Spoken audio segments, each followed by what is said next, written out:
สิบเอกวาทีอยากมีความฮักอยากรู้จักมาลิ้น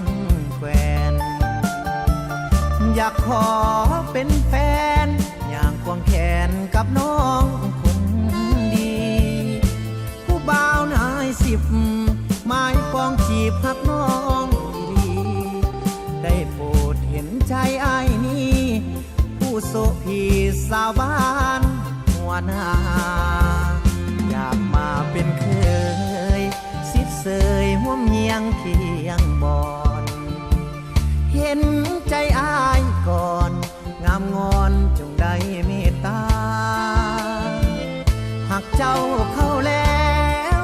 หักแล้วสาวบ้านหัวหน้าผู้บ่าวนายสิบนี่นะอยากมาสร้างสาห่วมนางผู้บ่าวนายสิบคิดลงหักสาวบ้านหัวหน้า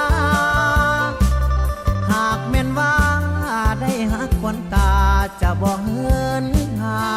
งโอ้ควันสีวาโปรดเมตตาอ้ายแดงบางบ่าวนายสิบขอมาห่วมสร้างเป็นเคยแม่นางอยู่บ้าน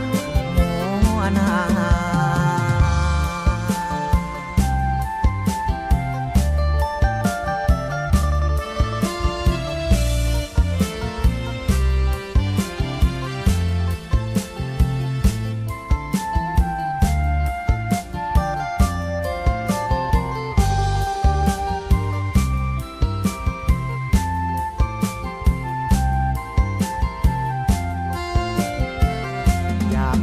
เป็นเค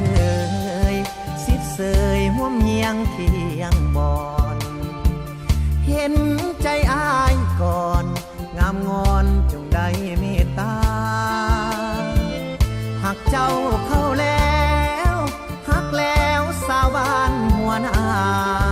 ผู้บ่าวนายสิบนี่นะอยากมาสร้างสาห่วมนางผู้บ่าวนายสิบคิดลงหักสาวบ้านหัวหน้าหากแม่นว่าได้หักควันตาจะบ่เหินห่างโอ้ควันสีวาโปรดเมตตาอ้ายแดงบางบ่าวนายสิบขอมาห่วมสร้างเป็นเคยแม่นางอยู่บ้า